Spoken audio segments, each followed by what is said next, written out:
The Judo Chop Suey podcast is presented by Health IQ, a life insurance agency that helps health-conscious people lower their rates on their life insurance. Are you someone who takes care of their health and fitness and takes special care of themselves through proper nutrition? Do you lift weights or take part of a physical activity like judo, and I'm sure many of you listening do? Then visit www.healthiq.com/judo to learn more about Health IQ's special rates for active people like you and me. 56% of Health IQ customers save between 4 and 33% on their life insurance, and these savings are exclusive to Health IQ customers. So if you want to learn more about how Health IQ can help you save on your life insurance, visit www.healthiq.com/judo to get a free rate quote and to learn more about Health IQ's special rates.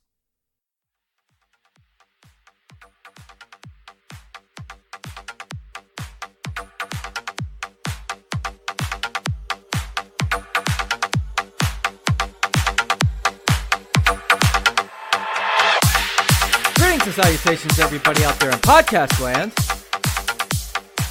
This is the Judo Chop Suey podcast, and I'm your host, Judo Dave Roman, back from a long hiatus. Apologize for that, but I am entitled to vacation every once in a while, and that's what I did. I went up to the Northeast. Well, not quite the Northeast. I went up to Washington, D.C., up in the Virginia area, and spent some time with family. Visited some of the sites in D.C. and had an overall nice time. But I am back today. I am back to talk about all things judo. On this episode, I have a very special guest with me. He is somebody who has been listening to the podcast since the very beginning. I had an open invitation to anybody that wanted to join me on the podcast to discuss judo, and he was the first one to ask, so I decided to bring him on for this episode. And here he is. Rey, thank you very much for joining the Judo Chop Suey podcast. How you doing this evening? I'm doing great. Thank you for having me. It's a real pleasure having you on. You are the first winner, if you want to say, of the, join Judo Dave on the Judo Chop Suey podcast as a guest co-host. So congratulations to you. It was a fake contest, but this co-hosting opportunity is very real. So I appreciate you taking the time. So Rey, tell me a little bit about yourself, where you're from, and how long you've been doing judo and what your club is. To give the listeners a little bit about who you are, because everybody tends to know who I am. So, okay, well, let's see. My name is Rey Berrones, and I am a USJA member, NICU, and I, along with roughly 4 other people, run judo in Roswell, New Mexico. And for those of you guys... Wait, the Roswell? Yes, the Roswell, New Mexico. Oh, wow. Always wanted to go there. That's great. Must be a tourist trap, I'm sure. Well, the tourist season just started, so we've started seeing people start coming in. There is a big influx of people in Roswell during both spring break and summer because there's a lot of stuff. Now, for the benefit of the listeners across the ocean, can you explain real quickly why Roswell is significant? Well, Roswell, New Mexico is the home of the UFO incident of 1947. But I'm going to say, from someone who was born and raised in Roswell, I did live in Los Angeles for about 10 years, but for someone who was born and raised in Roswell, I'm going to say the short version of that story as far as like the UFO goes is Roswell is within 200 miles of NASA test facility. It's within 200 miles of 3 different Air Force bases. And a couple other military bases, and it's near Trinity site, which is where the first atom bomb was dropped. And during World War II, it was also the place that Roswell Army Airfield was the place that the atom bomb flew out of. So, all that said, I will say this, that if you live in Roswell and you don't see something in the sky that you can't identify because of all of that that's going on around us, then you're just not looking up. Yeah. That's tremendous. But yeah, that it's the Roswell. So, but to give everyone else a sense of place as far as like training options go, as far as like the judo angle of this, Roswell is about 50,000 people, and Roswell is the largest city, 250 miles. So there's okay. Yeah, so we're on the edge of what's called the Permian Basin, which is oil fields.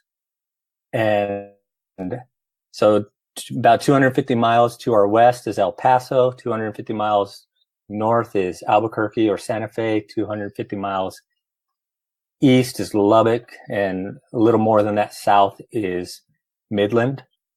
But between Roswell and there is nothing but either oil fields or ranches. Interesting.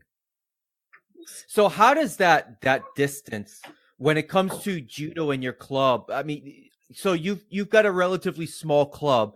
Are there any other judo clubs within Roswell, or is that it? About 2 years ago, there was another USJA club about 90 miles south, but that club is no longer around.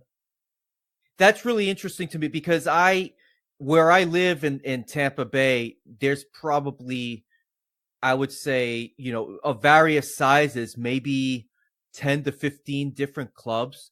So you've been training for how long now? And you said you were in NICU. You've been training for how long? That's a sketchy one.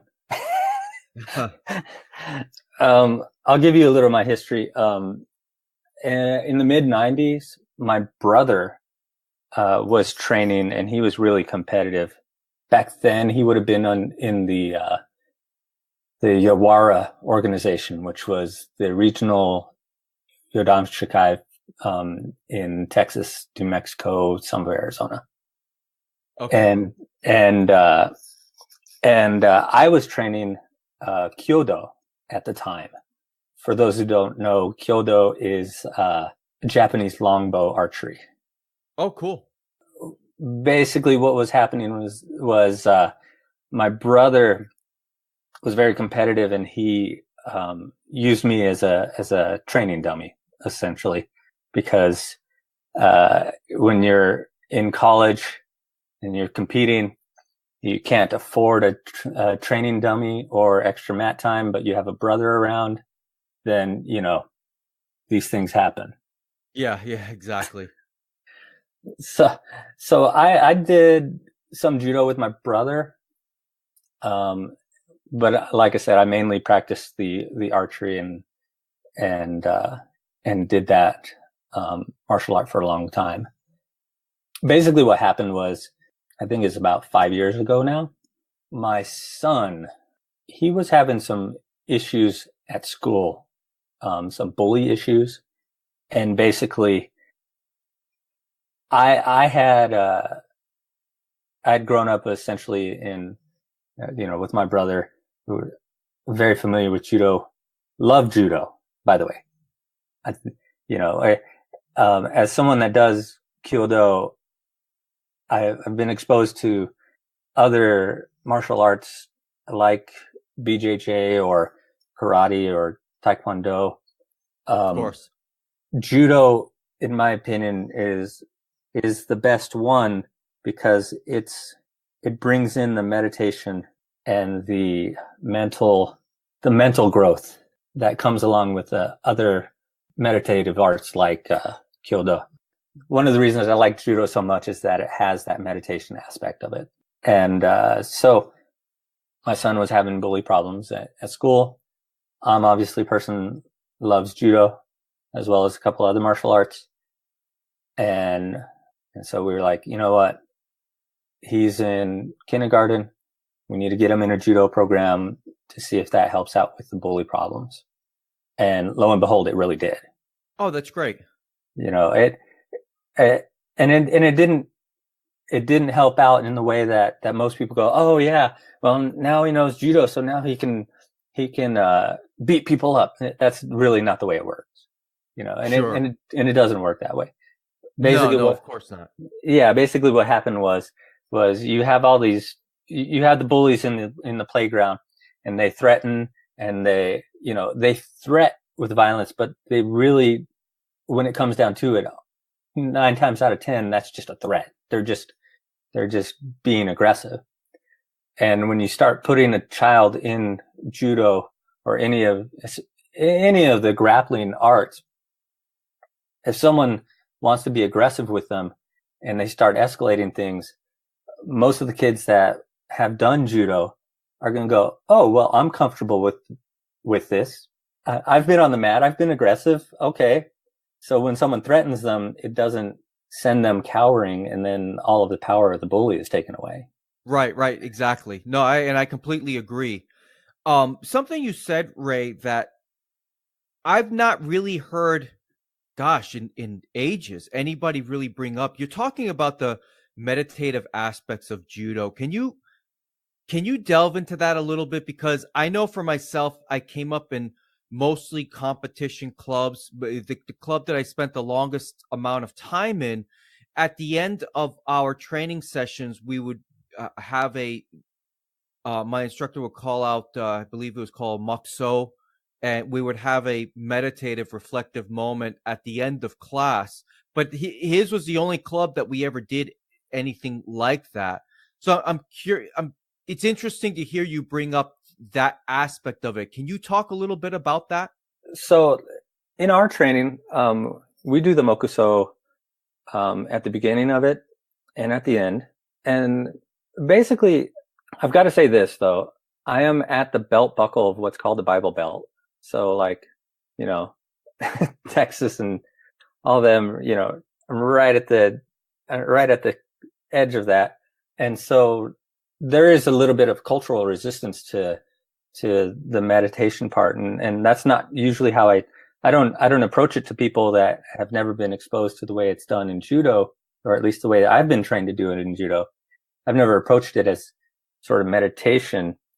I've approached it with them in the same way that I've seen it approached in the judo books that I've read. And that is more along the lines of controlled breathing, because in some of the books it talks about when you do the mokuso, the reason why it's a 30-second long meditation during the mokuso is you're inhaling for the 10 seconds. You have the still breath for an additional 10 seconds. And you have the exhale for another 10 seconds. And if you're doing that as a regular part of your training, then when someone is trying to suffocate you, it's very difficult for them to do that. And that's outside of the idea of the meditation. And then the other half of it that you're supposed to be getting out of the mokuso is the concept of mushin. Have you heard of that concept? I'm not familiar with that. Mushin, I like calling mushin the zone, because basically, well, here's a good question, because I might be able to relate it to something that as far as when you were getting to the point where you had a tokui waza. Right. How did you come across the idea that, oh, I have a tokui waza? It took a while, just constant practice of different techniques, and then one day, I've said this before, I've told the story before. I actually happen to have on video the moment that judo actually clicked for me. I just happened to have the camera rolling, and it was I threw Osotogari within that video, and it just felt right. It was just one of those instances where it felt right, and I've really been doing it that way ever since. Right, and the idea that you're supposed to be getting during the mokuso is you're trying to work towards the mushin. The mushin is Japanese for empty mind, and if you were to turn your mind off, is the idea. Okay, so if you turned your mind off and allowed your body to react instead of overthinking what you're going to do, then normally what comes out is your tokui waza, because you're not thinking about it, you're reacting. And that's a really excellent point, because that's, when I was just referencing that video, that's exactly why at that moment, judo clicked for me because I was just reacting. I wasn't thinking about techniques. I wasn't thinking about combinations, how to grip, how to string things together here and there. It just started flowing for me. And then that's how I try and even do judo today. It's just, in my mid 40s, things don't flow as quickly as they used to. Oh, don't they? That's been a rough change as getting up into my 40s as well. But no, and that's the idea, is that you're trying something that's difficult for you, and judo is difficult. And as you go on, as you practice it, as you train it, and then you have to think about it less. And the idea that you can finally not think and still do judo, that's where you're trying to get to with your meditation, is that you don't have to think about it. I mean, and that was something that stuck with me from the Kyoto days, is that a lot of times when we were practicing it, we weren't graded on whether or not we even hit the target. The idea that the instructors had back then was, if you get every single step correct between pulling your arrow out of the quiver and releasing the arrow from the bow, if everything is correct, then the bullseye would naturally follow. You wouldn't be able to not do the bullseye. Right. Because you're doing it correct. And so from that sense, and this is the meditation that you take from the Kyodo, and that is sometimes practiced in judo, is that the idea is not that you're trying to think about, how am I getting, for a sotogari, okay, so I need to off balance them this way, I need to push them to their back left, and then I need to lift the gi this way, I need to step through, I need to put that's not going to get you there.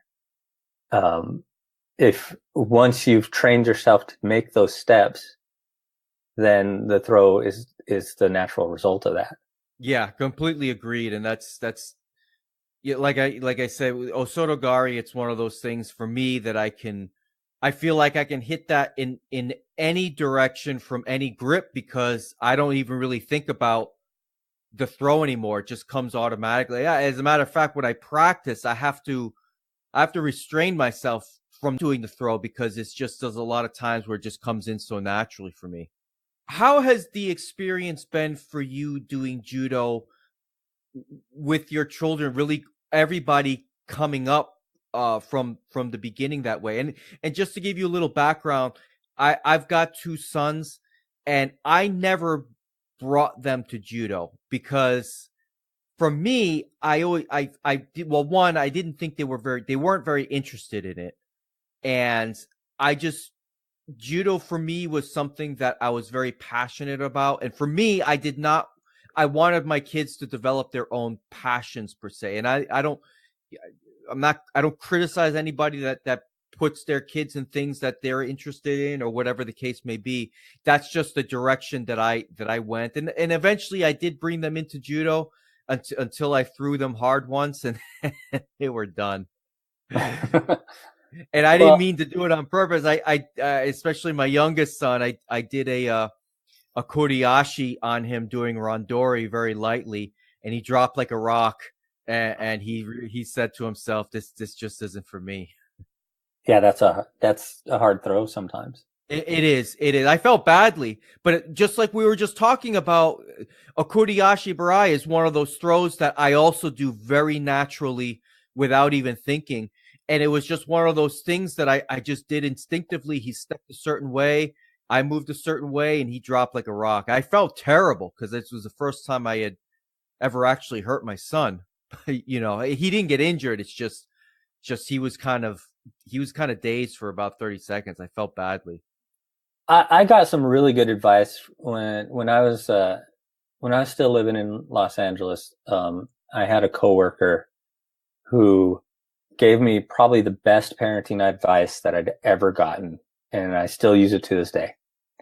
And basically what it was was you can never tell your children what to do. You can only show your children what to do.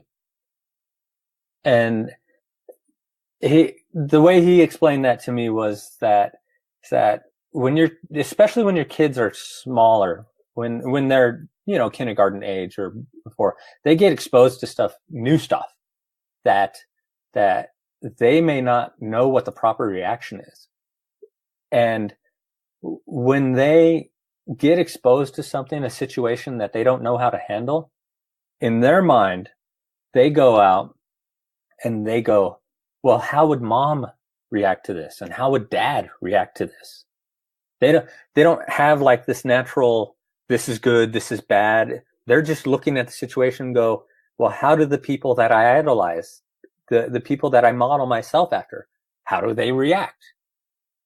And that's basically what happens is they react and typically they react by modeling behaviors that you've already done. And if you go and you tell that kid, oh, well, you should do this, that's not going to hold much water with them compared to what they've seen you do. And so from my standpoint, getting my children into judo wasn't an instance of me saying, you must do judo. It was more along the lines of, hey, you're having bullying problems. Let's get you into judo, and hey, I'll do judo with you. Gotcha. Because I don't expect you to do anything I wouldn't be doing. Very good point. Yeah, that's great. That's a great way to do it. Yeah, and so that was more of the point. I wasn't necessarily getting into judo to learn how to do self-defense or whatever. I'd already gotten enough judo that I felt like I had a fundamental grasp, and I was okay with that. But I wasn't going to force my kid to go do judo and him never having seen me do it. Right. And no, that's a good point.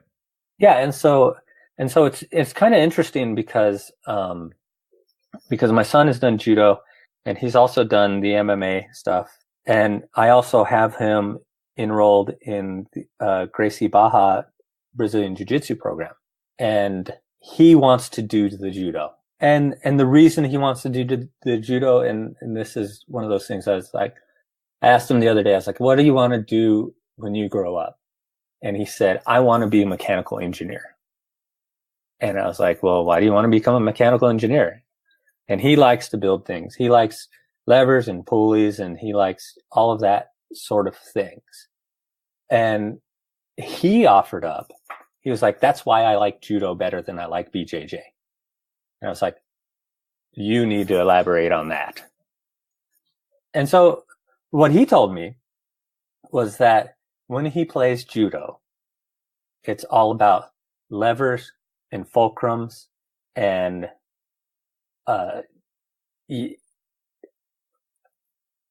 levers, fulcrums, and different ways to manipulate your opponent's body to the same way he would if he was building a backhoe out of Legos, right? Right. Whereas he feels like BJJ is more about frames and wedges when he's thinking of it. It's like, it's very interesting. Well, he thinks of BJJ. Well, I need to get my wedge in under here so then I can do a sweep, and I need to frame up so then I can create space. But he doesn't think of the movements in BJJ as being lever-like or mechanical. They're different. They're different areas of language for him, and he likes the judo better. Interesting. I've never heard anybody that's very astute for a young man, Well, yeah, well, and that's one of those funny things. It's just one of those things. He likes building machines, and he feels like judo is a way to manipulate your opponent like they're a machine. Yeah. That's one of the reasons why he likes Osotogari so much, is because he can take someone's outer elbow and start shoving it upwards like it's a lever to get the off balance, and then he steps through, and then he uses his leg as another lever, and he views it very mechanical, very very much like he's building Lego stuff, putting stuff together. I think that's pretty cool. That's pretty cool. So how about yourself? So you started judo. How has the process been for you starting, presumably in your mid to late 30s? What has that experience been like, and what things have you learned starting at such a late? Because I started at 31, but I was always kind of involved in different sports and such. So what about for you, the experience being a middle-aged judoka? Well, I think that there's a couple things with it. I mean, my own personal experience is that I had gotten into a job where it was a lot of desk work, and my activity level was much lower in my late 30s than it was when I was in my late 20s. And I'm 5'8", and at the time when I started into judo, I had some back problems, shoulder problem, and I was about 170. And really, I ended up having some physical therapy on my back and some other things that went along with that. But basically, the orthopedic surgeon, at one point, he tells me, you have one or two choices here. You're either going to get old like everyone else, and you're going to have a bad back, and your shoulder's going to be or you're going to need to get physical again. And as I was starting back up on judo, I kind of made the decision, well, if I start training judo, say I start training for some shiai, that gives me the excuse to start getting the physical activity that my orthopedic surgeon says that I need in order to not have surgery on my back. And so from that standpoint, now in my early 40s, I'm at 155, and I'm a completely different body shape, and I could probably rip the head off of my late 30s self. Yeah. I'm so much more healthy.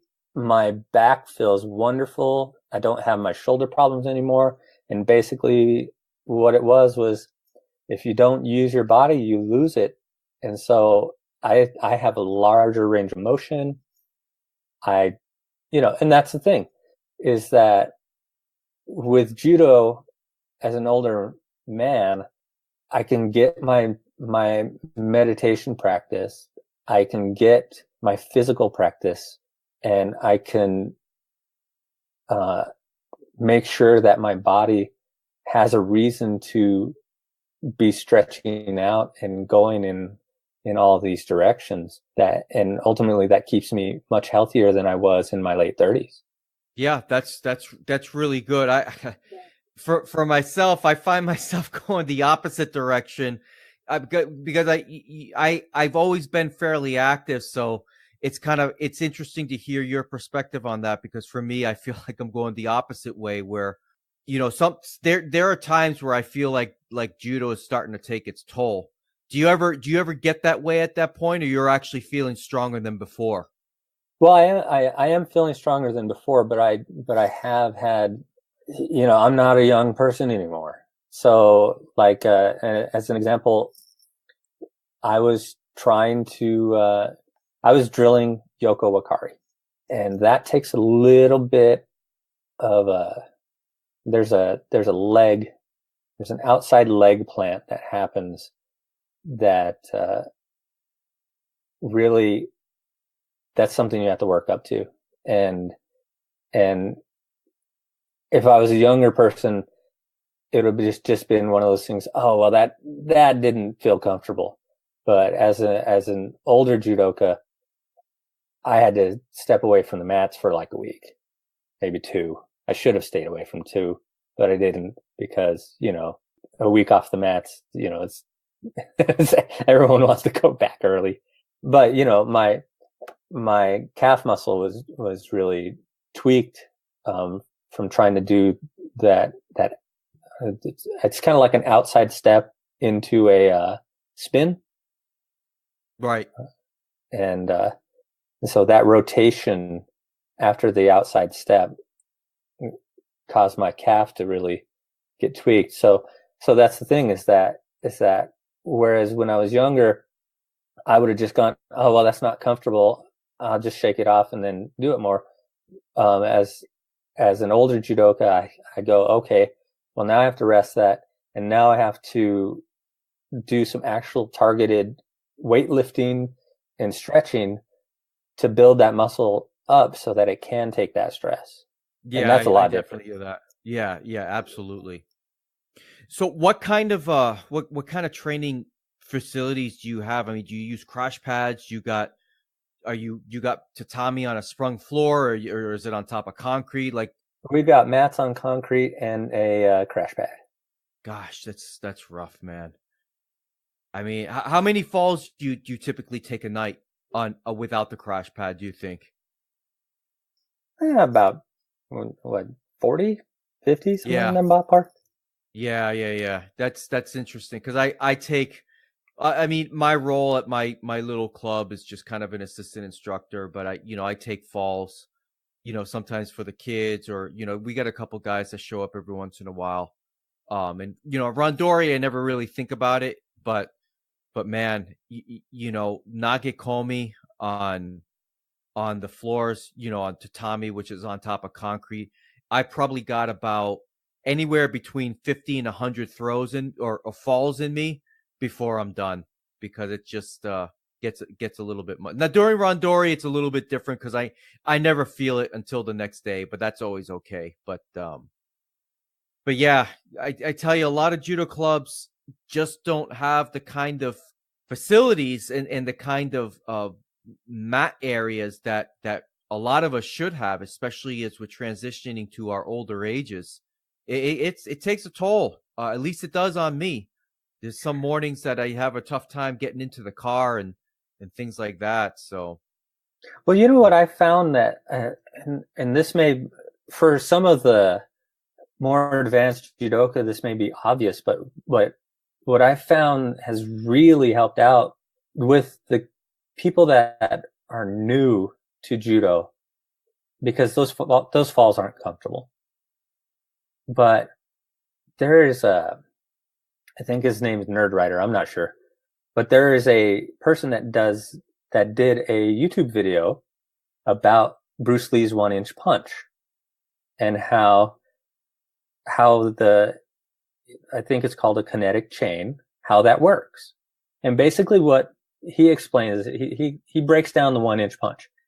And what he explains in it is how the force of the back heel of Bruce Lee as he plants it is bracing through to form a stressed kinetic chain between the foot, through the body, and through the fist.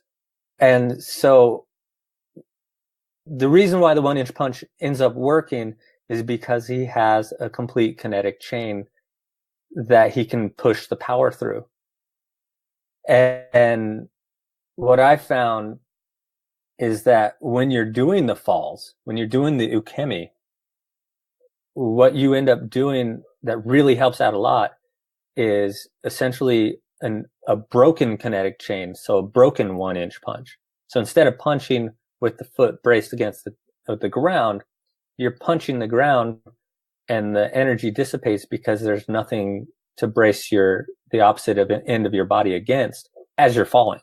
And so I've been able to take some people that haven't been doing ukemi ever, and I will get them on the punching bag and have them do forearm strikes as they turn, and then have them do side falls as they turn towards the mat, doing forearm strikes, so that the forearm strike happens just before the rest of a very small instance before the rest of the body hits. And really that shortens up the time that it takes to get someone up to speed, so that they don't necessarily need the sprung floor or the crash mat.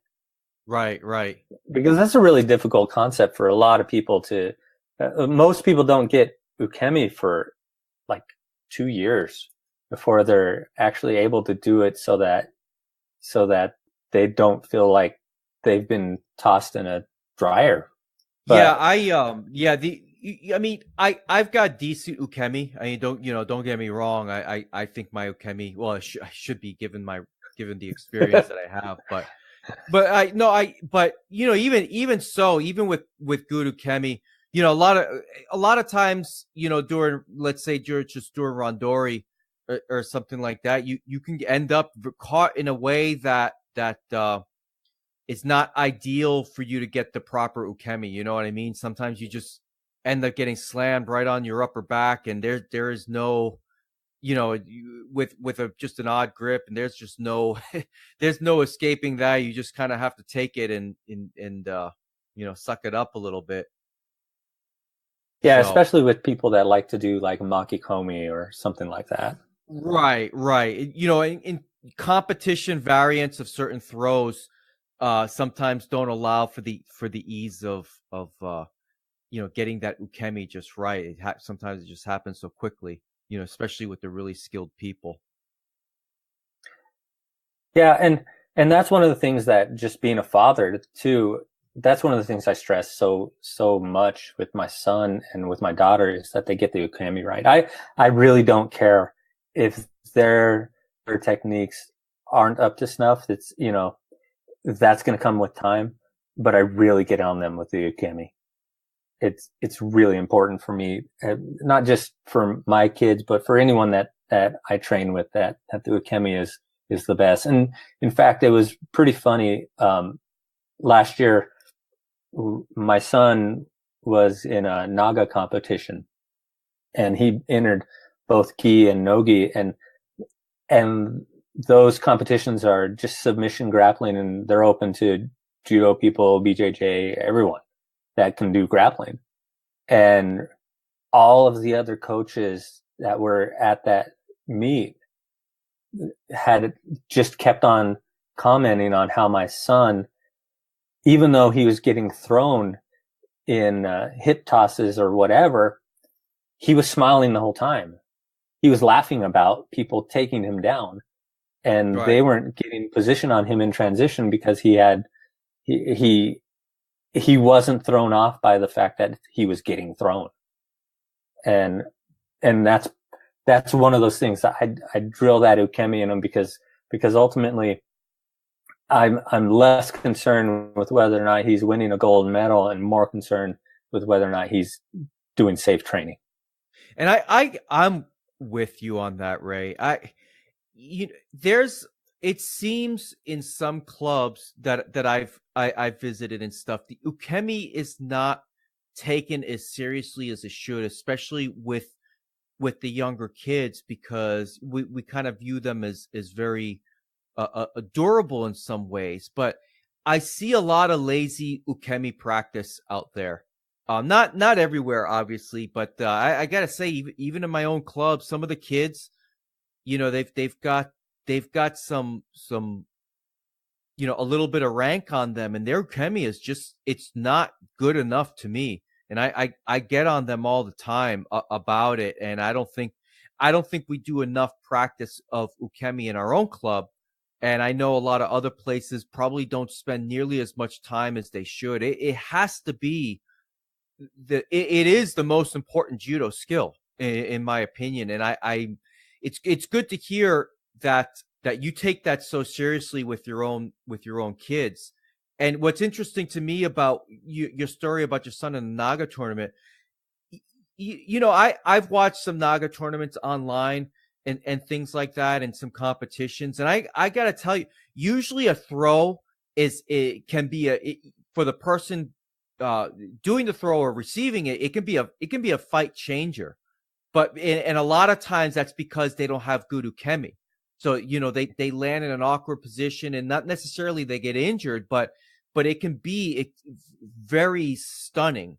I've seen fights that the complexion of a fight change completely because somebody got thrown, in a no-gi tournament or something like that. So, yeah, ukemi is something. It's probably a topic I should do on this podcast at some point with some detail, because I just think it's overlooked so often. Now, Ray, before we get into the next topic, I would like to remind you and the rest of the listeners that this podcast is presented by Health IQ, a life insurance agency that helps health-conscious people lower their rates on their life insurance. Are you someone who takes care of their health and fitness and takes special care of themselves through proper nutrition? Do you lift weights or take part of a physical activity like judo? And I'm sure many of you listening do. Then visit www.healthiq.com/judo to learn more about Health IQ's special rates for active people like you and me. 56% of Health IQ customers save between 4 and 33% on their life insurance, and these savings are exclusive to Health IQ customers. So if you want to learn more about how Health IQ can help you save on your life insurance, visit www.healthiq.com/judo to get a free rate quote and to learn more about Health IQ's special rates.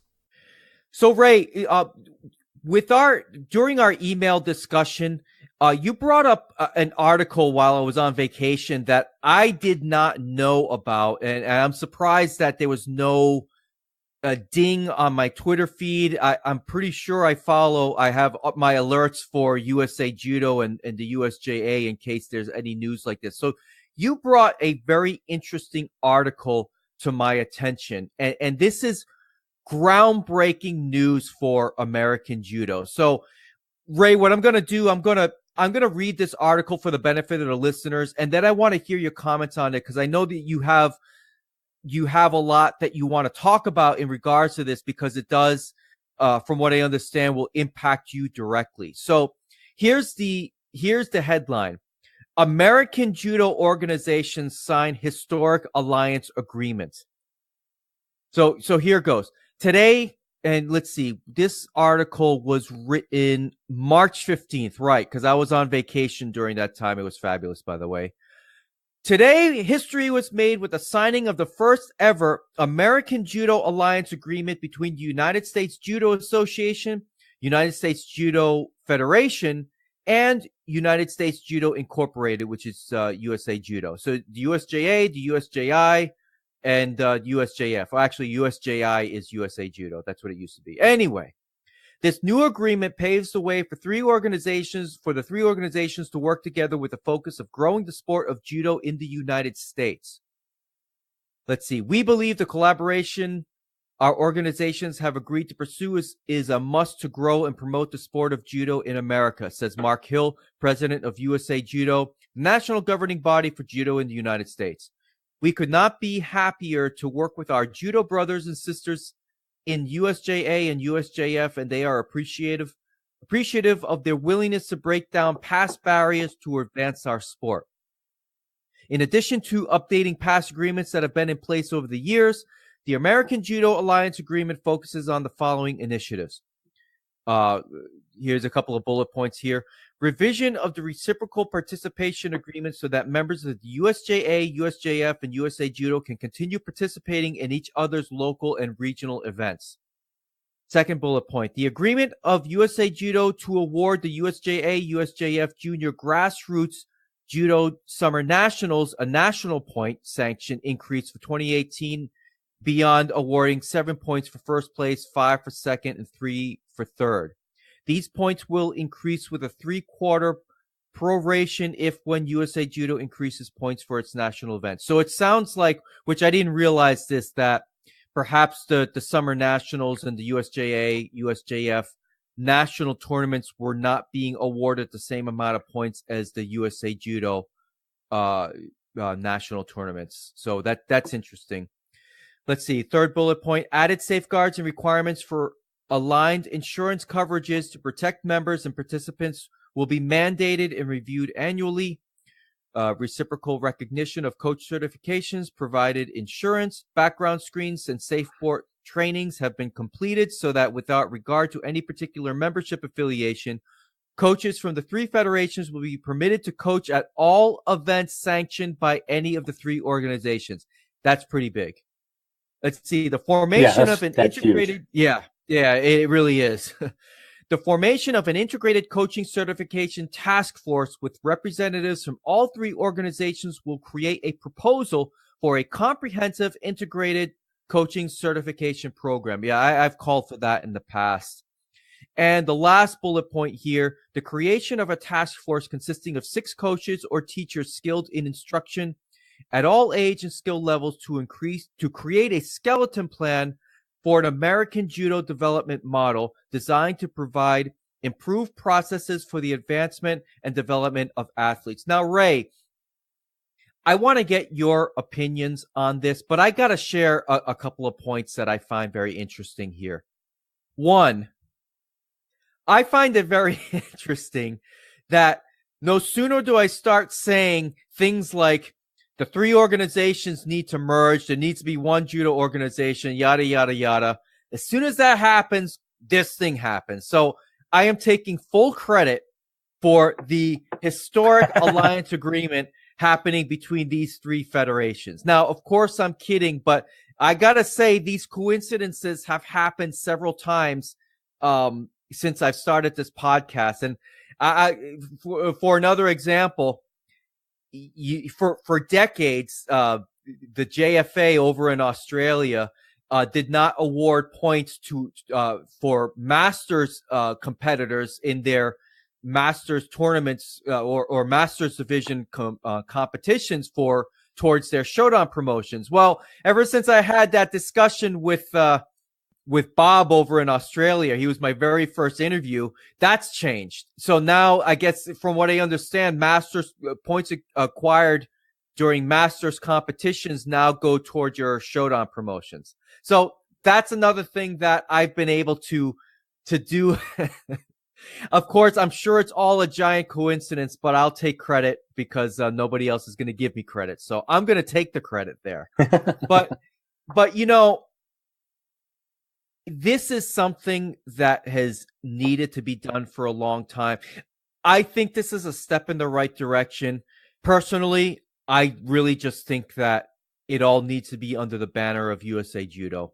And I think the people who are presidents of the USJA and the USJF, they need to be part of one single organization that focuses on the areas that they do well in. Now, I can't speak to personal experiences with the USJA or the USJF, but it seems like those 2 organizations do certain things well, and USA Judo does, well, in the opinion of some, they do certain things well. I mean, I think USA Judo is doing a better job than they have in years past, and I think they have got the right people in place for leadership. But I do think these things have been, I mean, the reciprocal coaching, you know, like you kind of commented on, that's a big deal because, you know, and being able to coach in USJA tournaments, you know, so now with my coaching certification, I can coach at a USJA tournament and not have to go through the coaching that they have. And the creation of a task force to create a skeleton plan for an American judo development model, I think is fantastic because I know I've had a guest in the past, Chris Round. He talked about judo. I used to once argue that judo doesn't really in the United States doesn't really have an identity, and Chris corrected me, and he's right that judo does have an identity. American judo does have an identity. Excuse me. And that's a Nawaza strong approach to judo, and I do agree with that. But I think to have all of the strong USA Judo competitors that go to the national stage, most all of them have a very strong newaza component. Agreed. Whether they've gotten that through Brazilian Jiu-Jitsu or whether they've gotten that through training with very high level judoka like Jimmy Pedro, who I'm told is a terror on the ground. I think to have a skeleton plan for a development model, that sounds to me like it goes beyond a curriculum. It's a plan to develop. And that's something that's something that nationally in America that is desperately needed. Absolutely. I mean, because I think all clubs should have a curriculum that a student can take a look at, and they know this is what I need to be promoted to the next rank. This is what I need to become a better judoka. But, the development model, that might include nutrition, that may include, weightlifting, different types of, fitness programs and coaching programs that go well beyond the sensei student dynamic. So I think this is a great step in the right direction for the growth of American judo. Now, I could argue, having Steve Scott on the podcast last week, that I saw an online petition a couple of weeks ago, basically asking for this to happen, but including the AAU judo organization. I know what those guys are doing. They are very pleased with what they're doing. I think they're doing a tremendous job. And I can't imagine they'll ever be a part of this, and they shouldn't, because I think what they're doing in terms of developing traditional judo in their clubs, where they can grab the legs, where they're not hamstrung by the ever-changing rules of the IJF. I can't ever imagine AAU judo ever going this direction. But for the major three organizations that have to follow IJF protocols, I think this is a step in the right direction. I still would love to see collaboration with other judo organizations like Brazil. But, to come up with a development model, I think this is great. So, Rey, what is your take on this? And what are your feelings on this? Because you told me earlier that you are a member of the USJA. So how do you think this is going to impact you, your club, your kids' development, everything? Well, first of all, I think that had this happened 2 or 3 years ago, that it would have been really helpful for me. And I know you know most of this because we've had conversations before. Right. But to give the listeners that don't know some context, about 2 to 3 years ago here in southeastern New Mexico, there was 2 things that happened at the same time. And that was oil prices went down pretty low, and there was a winter storm by the name of Goliath. And those 2 things caused like a minor, it was a really big hit to the economy. And what ended up, the fallout from that was that the head sensei of the club that I was training at had to leave Roswell in order to, well, the head sensei had to leave Roswell because of employment.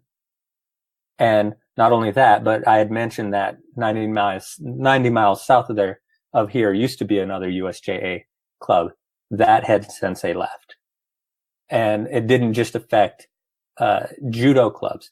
The USA Wrestling Club that was here, that instructor and those instructors, they left.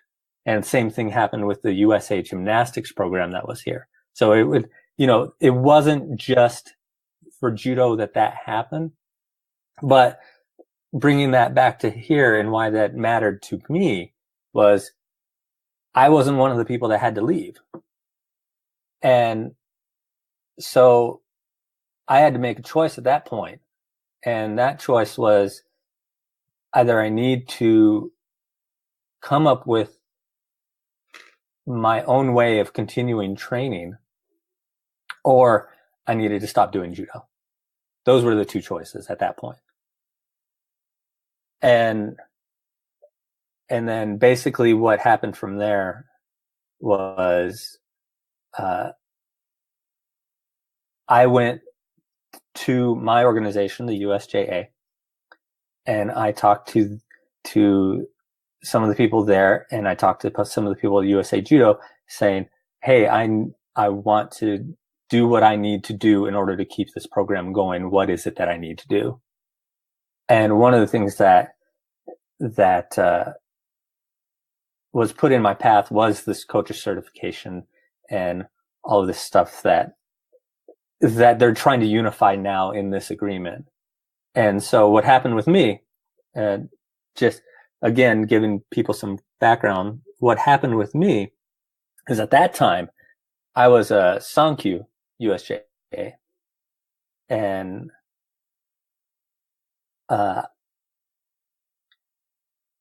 I went to go get all my certifications. And so I went to a USA Judo Coaches Certification Clinic. Before I went to that clinic, which was 300 miles away from me, it was in El Paso. I communicated with the organizers from both USJA and USA Judo, because I didn't want to drive 300 miles to a seminar, spend 2 days training, because I was going to attend both the referee and the coaches clinic, and then enter my son in the tournament, because they had a tournament afterwards where they took the new refs and gave them some mat time at the tournament. I didn't want to waste my time. So before then, I talked to USJA, I talked to USA Judo. I made sure that I met all the requirements, which included getting my safe sport certification, got my heads up certification, background check. I got all of that. I even got CPR certified, which is one of the recommendations, although it's not a requirement. And then I was tested by the Rokudan. But getting into some of the details of what went wrong there, is at the time I was a USJA Sankyu, was not part of USA Judo. The clinic in the tournament was sanctioned by USA Judo and USJA jointly, but the clinics, and this is the important part, the clinics were taught by USA Judo clinicians. Now, at the time, I was told that if I passed the clinic, I could submit that clinic for Section 4 of my USJA coaches certification, which is the class part. But what happened there is the USA Judo clinician was not at that time an approved USJA course instructor. So he could only sign off on the USA Judo certification, which wasn't supposed to be a problem because the USJA was supposed to be able to take the USA Judo certification. But there was one small detail that started gumming up the works, and that was that USA Judo only gives coaching certifications to Shodan and above. USJA gives coaching certifications to Sankyu and above. So even though I had passed the testing and I had the sign off of the clinician, the USA Judo would not certify me because I was not a USA Judo Shodan. Mm-hmm. And what ended up happening from there is that USJA didn't accept it because USA Judo clinician would not certify it without me getting my Shodan first. So you essentially made a trip out there, and sounds like you wasted your time and probably some money too, huh? Oh yeah. And I wasted my time and money, and I was not able to get any of the certifications, even though I had all the signatures, and I was told beforehand that this was all up in, I wouldn't have gone if I wasn't told beforehand that, yes, I could do all of this. And so that said, is that the idea that they're actually going to integrate all the coaching certifications between all three organizations means that I would have never had to go through that process. And, I'm still not a certified coach, but that took my trajectory in a completely different direction, because really what before I made that trip out there and before I had made any of these decisions of that nature, I was like, well, I just need to get all of this stuff, my ducks in a row, so that I'm above the board and so that I can continue doing good judo. I can help other people do good judo, and we can be a part of the national organization. And the funny part about that is that after all of that happened, I got guidance of several, Sandan level judoka, and they all kind of told me the same thing. And this is, I'm not going to name them because this is multiple states, because I ended up, after that happened, I ended up starting to do, in our training, something that martial artists call calibration. I don't know if you're familiar with that. No, I'm not quite sure what you mean. Calibration is when you're in the middle of nowhere, you go and you do your martial art, and then you don't have a lot of access. So then you go out to another club, or you go out to a tournament, or you do something like every quarter or every 6 months, where you mix in with other people that are good, and then you either compete against them or train with them for an amount of time. So then you can figure out, oh, well, here's the holes in my game. This is what I need to be doing. This is what I don't need to be doing. And so I mean, it's been the way that people have done it for ages. And so that was basically my fallback position, because if I'm not able to do it, through the official channels, well, I'm still going to train judo. And so in networking with other black belts and that are outside of our club Shodan and other clubs, they all kind of told me the same thing. And they basically told me in not so many words that if I'm trying to get certified and go through the current system set up by the USJA or USA Judo, that I am not applying the principles of judo to my martial arts journey. And so the idea is this, is that the goal here is to learn good judo and to teach good judo to the people that are around me so that we can all learn and grow. That is the goal, right? The goal isn't to get a coach's certification. The goal isn't to get a black belt. The goal is to do good judo. And Kano's teachings say that you don't oppose strength with strength. When you get resistance, or in my case, when I get pushback from USA Judo or USJA, the correct judo response to that is to withdraw and reestablish balance in another position and attack the problem from another angle. And so basically it was kind of funny, because they were all telling me the same thing. They were saying, how often do you train judo? Does it matter if USA Judo says it's okay for you to do that? Or are you going to train good judo? And that was a really sideways way for me to go, because for years I'd just gone, oh, well, USA Judo and USJA and USJF, they're the national clubs. I should just, that's what I should be doing. All right. But then I figured out through networking with other judoka, well, there's club level tournaments, There's freestyle judo tournaments. Mm-hmm. There's Kosen judo tournaments. There's grappling competitions that allow judoka. And heck, I'm in New Mexico. And I don't know if you know about New Mexico, but there's a lot of MMA here. And if I wanted to do submissions in MMA and enter as a judoka in New Mexico, I could find competitions every weekend of the year. Yeah. So given that, I could probably, on my own, without the framework of USA Judo or USJA, I can find enough competitions and enough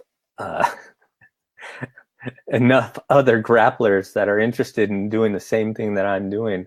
Why would I stay going down the path that USA Judo, USJA, and USJF are setting for me? I mean, it just doesn't make sense. Right, right. And that's what those other senseis were impressing on me. It's like, well, if you're not able to go down this path, then don't go down the path. You're still able to do good judo. Right. So all that to say that, 2 years ago, had this alliance happen, I probably would have been able to continue down the approved national course, but really, at this point, it's really hard to say that I should, because there's enough good judo and good grappling to go around. There is so much that any of the American Judo associations can learn from even just 10th Planet, as far as getting the knowledge to the people who want to learn judo. I mean, that's something as basic as that. It blows my mind that we're talking about that basic knowledge transfer between the higher ranks and the lower ranks is a problem. Yeah, I agree. I mean, heck, you're talking about coaching certifications early. There's no reason why anybody should have to drive 300 miles to do a coaching certification. That should be done online. That should absolutely be done online. Oh, and I mean, that can be argued. I think in my particular case, that there was the referee certification too. I think that needs to have some sort of physical presence, because that's not necessarily, but that's different. But that is different. And I do agree with you there. But the coaching certification, I at least what I went through from a coaching certification, that could easily be done online. A question: have you watched any of or did you watch any of the Ekaterinburg Grand Slam that took place last weekend? Was it this past weekend? No, it was this past weekend. Yeah. Yes, my family and I always watch it. Okay, so what were your thoughts on that? One is that my kids, at least, they like the women's divisions a lot more than they like the heavyweight men's divisions. Well, so do I. I think the women's divisions are more entertaining to watch, top to bottom. Yeah, and they don't. They're more exciting. They're doing more stuff. It's not just seonagi. Yeah, right. And actually, in particular, my daughter really, really liked all of the matches by Anne-Sophie Jura, I think is her name, the Belgian. Uh-huh. And she did. It wasn't in the repertoires. It was one of the earlier matches. She did. She choked out her opponent, like full pass out, and my children just thought that was the neatest thing. She completely passed out. Was she laying on the ground? Did the IJF cut away the camera to the crowd? That's usually what they do. Yeah, they did. They did cut that away. They show the crowd. They show Marius Visor. They show everything and anything besides the person that's unconscious on the mat.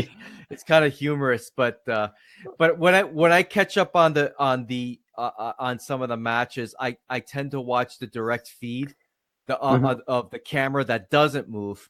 So what they show on the live stream, showing the crowd and everything. I watch the stream where they actually don't cut away from the person unconscious on the mat. So they get the doctors out there and, getting whoever it is that's knocked out, they get them, smelling salts and all that kind of stuff. It's kind of funny how they approach. Well, it's funny too, because my kids like to see her matches because that's not the first time she's done that. Yeah. And they're kind of expecting it now. So what else what were your takeaways from the Ekaterinburg Grand Slam? Well, one of the things that really stuck out to my mind was I have the advantage of my kids are watching with me, so they pick up on some things, and if it's confusing to them, they'll start asking questions. And one of the things that they started asking questions is quite a few times, instead of rolling out of an armbar, a straight armbar, a lot of the judoka were standing up. And basically what that was is there's the new IGF rule that is in place to prevent the flying armbar. Yep. And there was a lot of, not a lot, but I mean, there was enough so that my kids were noticing, but there was a lot of people that were taking that rule and abusing it by standing up, so that the ref had to call mate instead of actually trying to resist the armbar. They would let the armbar get locked in and try and make their way to standing position so that the ref would pull them out of the armbar instead of having to roll out of the armbar. Right. In continuing in the Waza situation, right? Yeah, and that happened quite a few times, and that was really surprising to me. But anytime you put in a rule like that, you're going to get people that abuse it. Well, of course, and I've talked about that many times with these rule changes and stuff, and that's exactly been my point with when people bash the IJF, which I know a lot of their points are valid, but very few people actually take a look at the athletes and the coaches that come up with these strategies to abuse every single little rule that's out there, Yeah, absolutely. So was there anything else that stood out to you? Any contests, anything that you would watch that you thought of interest? What are your thoughts on the rule changes as a whole for 2018? I don't know if you're familiar with what they were versus what they are, but what do you think about them now? Well, I really don't like what they did with the changes to the Newaza. I think that some of the things that they did, like to prevent the flying armbar, and there's the other one that prevents the standing guillotine. Oh, yeah. Those changes were made, and I think that those were bad changes, in my opinion. It prevents Newaza. And maybe that's just the American in me, but I don't like the fact that they're trying to force some of the Newaza out of the competition.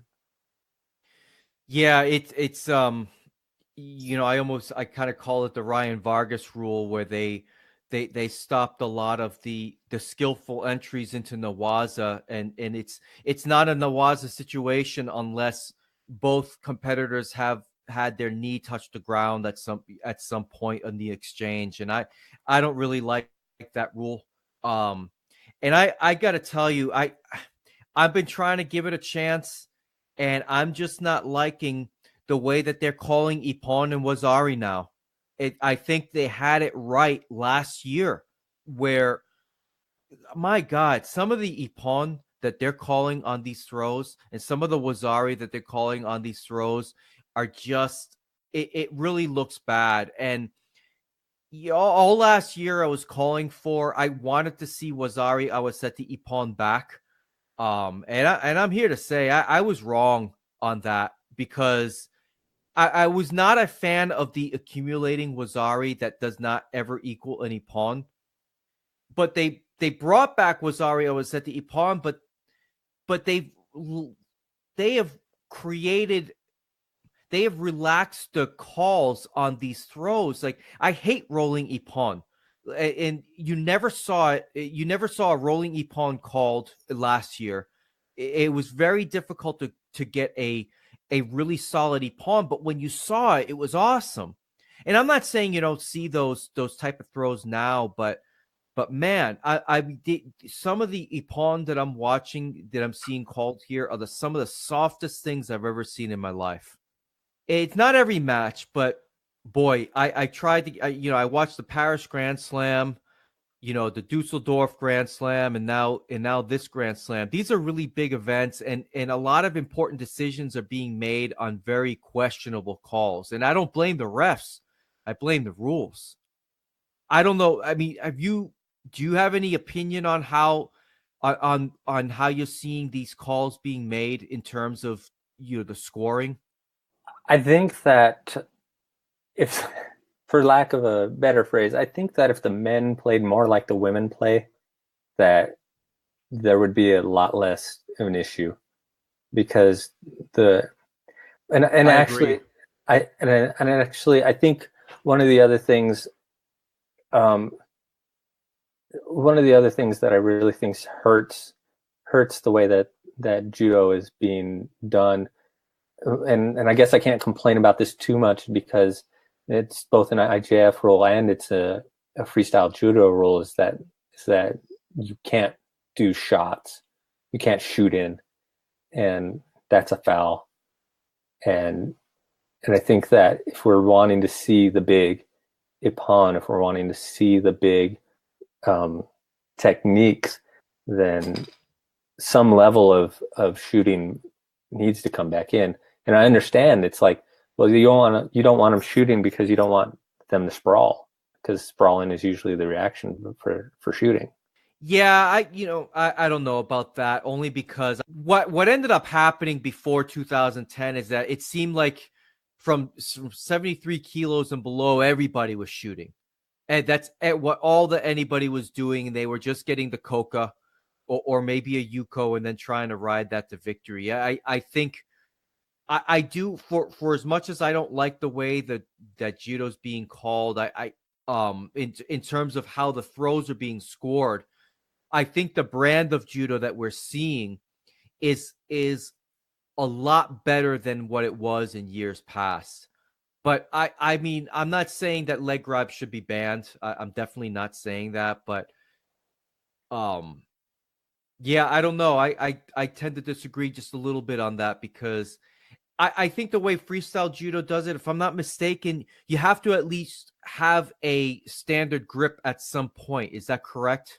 Yeah, which prevents you from shooting, which is basically what it does. But yeah, that's the way it's done. But no, what I was saying is that, the reason why the women's divisions and the lighter weight men's divisions look so much better and are played so much better is that the rule changes make it so that their matches have less shooting, but they're able to do stuff. But then the heavyweights, shooting for the heavyweights is how you get to those exciting matches.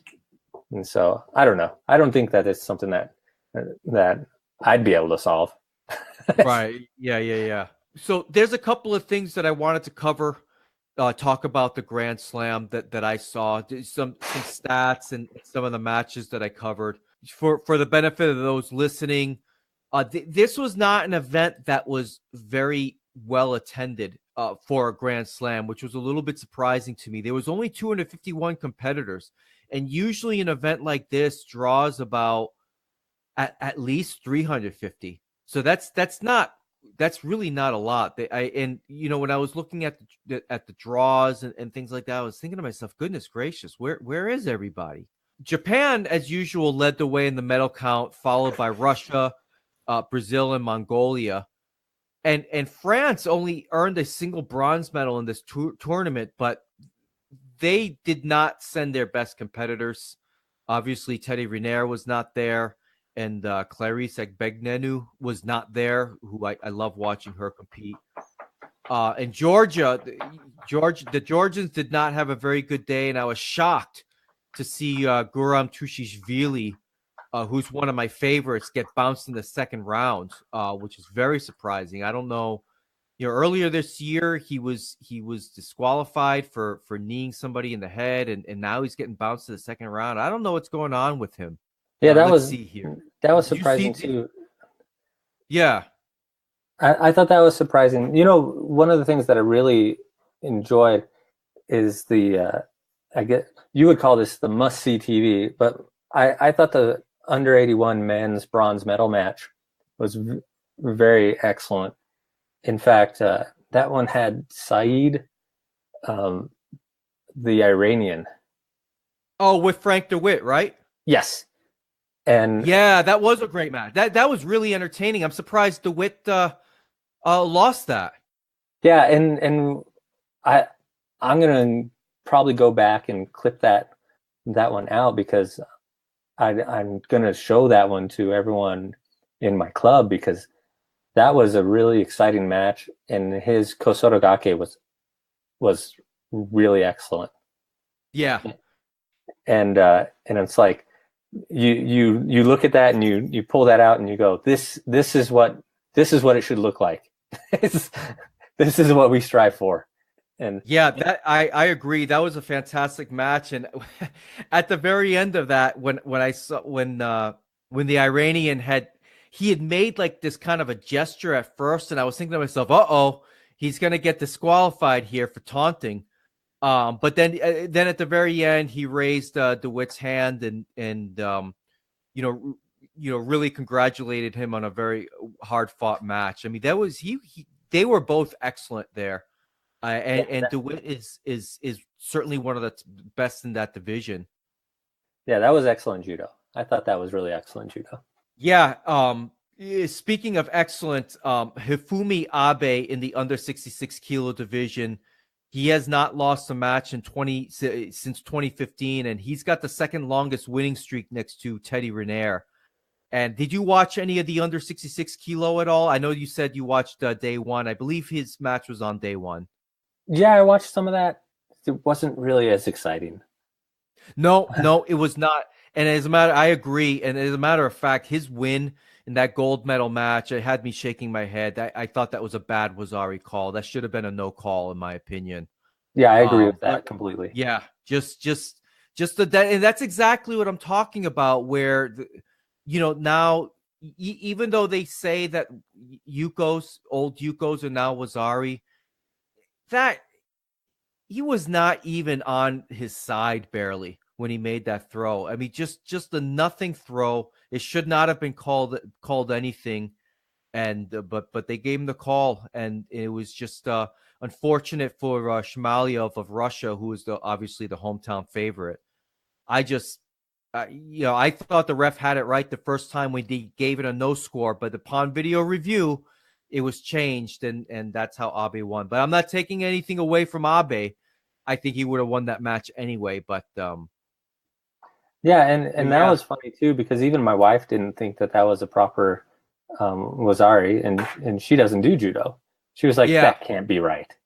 That can't be right. That can't be a score. Yeah, exactly. And I said this, when the new rules came out, I said on the podcast, like, man, just the way it is these days, don't get taken off your feet, because if you do, you're gonna get scored on. You're gonna get a score on, whether that's Wazari or that's Ippon.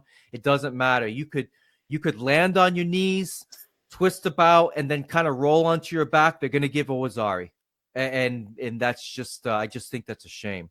But yeah, Abe is dominating that division, and I think everybody else may have to take Fabio Basile's lead. Did you watch any of the under 73 kilos at all? I watched some of Fabio Basile's matches just because my son likes the way he plays.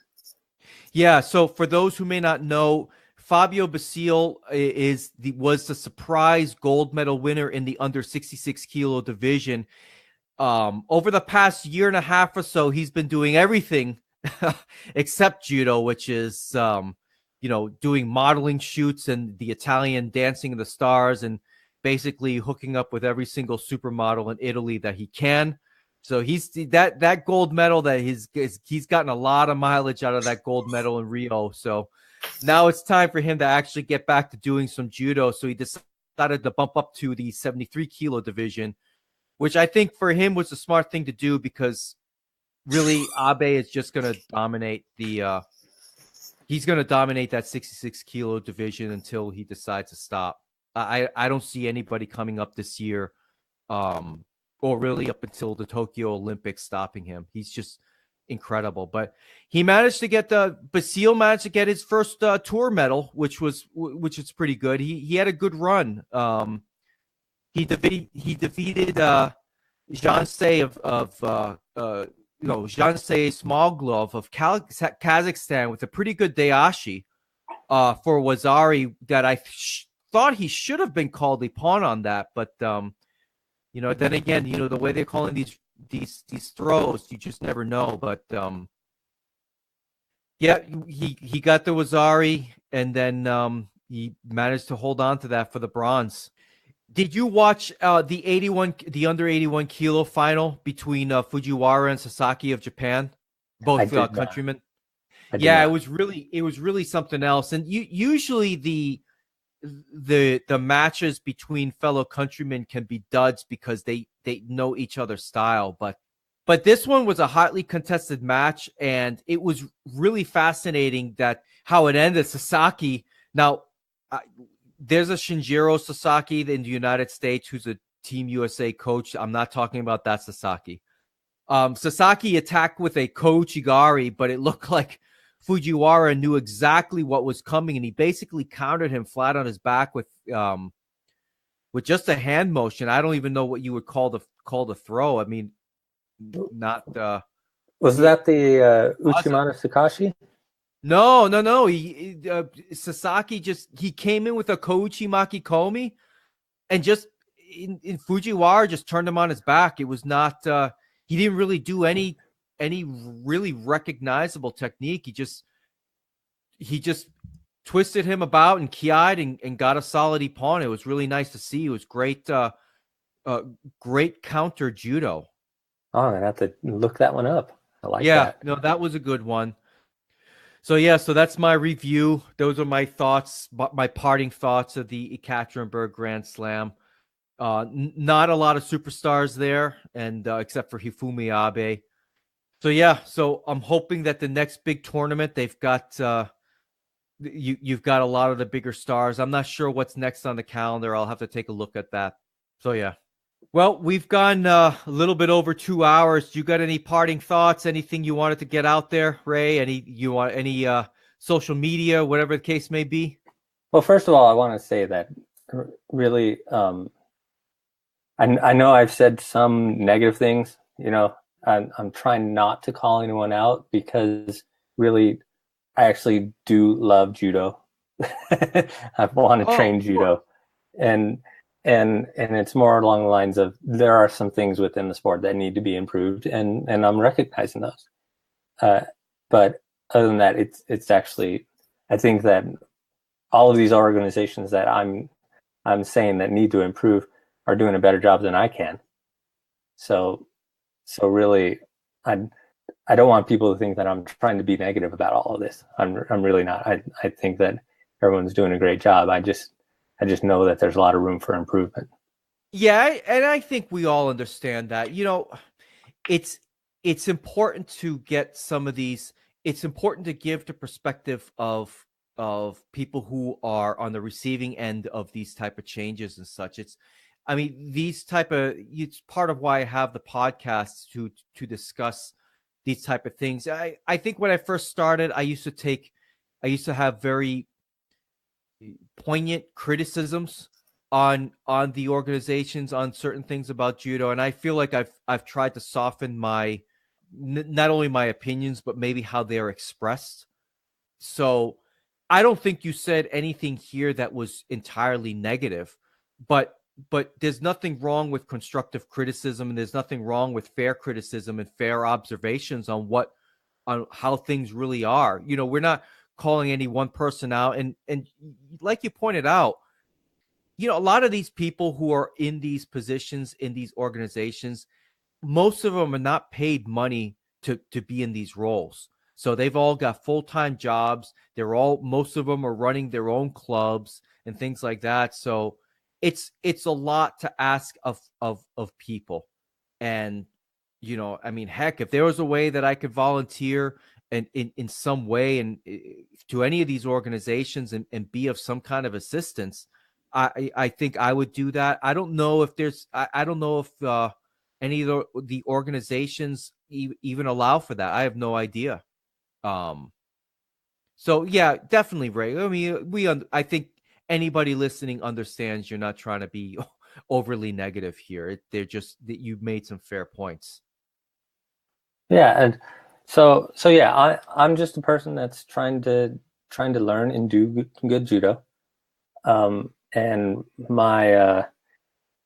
I'm most active on Instagram. Same here. So if anyone's interested in seeing what's up with what I'm doing, then they can follow me at Rey Berrones, just my name. I'm not Mr. Judo guy or anything, or under 66 or whatever it is that people do on their Twitter. I just or their Instagram handle. I just put my name. But yeah, and I was just gonna say, you got a really nice Instagram. Some of the pictures you take of the local scenery in New Mexico is really breathtaking. I must say that you have some really beautiful shots out there. Oh, I took those down. What? Yeah, they're not there anymore. I haven't. I guess I haven't been on your Instagram in a while. You took them down. All of them? Yeah. Well, I just didn't. What was happening? Okay, I'll let you know what was happening. Basically, I started using my Instagram to help me do better judo, and basically what it is if you put something out on the internet and you say, hey, look, here's my Kosotogari. If you put something on the internet, there's so many people on the internet that are willing to tell you how you did it wrong. And given my location, I need all the input I can. So yeah. I started using my Instagram. I started putting some of this stuff up there, knowing that some people would come in and say, hey, you're doing this wrong, or hey, why don't you do this or that? And so I was using the internet's own negativity against itself. And so I didn't really want to have the mixed message of having the scenery plus the judo. So I just kind of took the scenery down so that it would just be the judo, so then I could get more people to comment good or bad on what I was doing specifically on the judo. So that's why I took it down. Oh, no kidding. That's kind of funny. Were you getting a lot of comments on your videos? Nobody usually when I put up videos of myself, nobody says anything to really anything, quite frankly. Well, you don't get comments on the videos, but I don't know if you've seen, if you redo the videos as stories, then people have to comment in order for them to respond on the stories. And so I was using the stories. Okay. Yeah. Oh, gotcha. Yeah, I've not published my first story yet ever. So one day I'll get around to doing that. And then everybody will get the notification that I put up my first story. I got to make it. When I do that, it's got to be something good. I haven't decided how I'm going to do that though. Yeah, but yeah, if there's anyone on Instagram that does judo that follows me, and I look at your Instagram and you do judo, then I'm going to follow you back, because I'm always interested in seeing good judo happen. Of course, and I've been following you for quite some time. So, like I said, I do like your Instagram. Hopefully you get some enjoyment out of mine. So, all right, Ray. Well, I think we can end things here. I appreciate your time. I appreciate you coming on the podcast, and we'll definitely keep in touch. Awesome. Thank you for having me on. Yeah, thank you for having me on. I hope I wasn't too boring for people. No, not at all. Not at all. I appreciate your time, and we'll definitely talk soon. Well, there you have it. I hope you guys, if you made it this far, I hope you appreciated the podcast and appreciated the discussion. If you have any questions or comments or thoughts on the episode, feel free to email me at judochopsueyshow@gmail.com. I always love new followers on my Instagram. You can find me at La Vida Judoka. And I especially love new followers on my Twitter, which is also at La Vida Judoka. And if you want to find me on Facebook, just do a search for the Judo Chop Suey podcast, and you will be able to find my page. And if you're daring enough, feel free to look up Dave Roman on Facebook, and you can add me as a friend if you want. That's not necessary. I prefer you follow the page over that, but you know what? I'm not going to deny a friend request from a listener, especially if you like what I'm doing. And if you don't like what I'm doing, I'm just going to block you. Kidding. I wouldn't do that. But anyway, I hope you guys are having an excellent week. I hope you have a great day. I hope you are having an excellent time during your training. Train hard. Stay safe out there. And until next time, I'm out. Oppan Gangnam Style. Gangnam Style. Oppan Gangnam Style.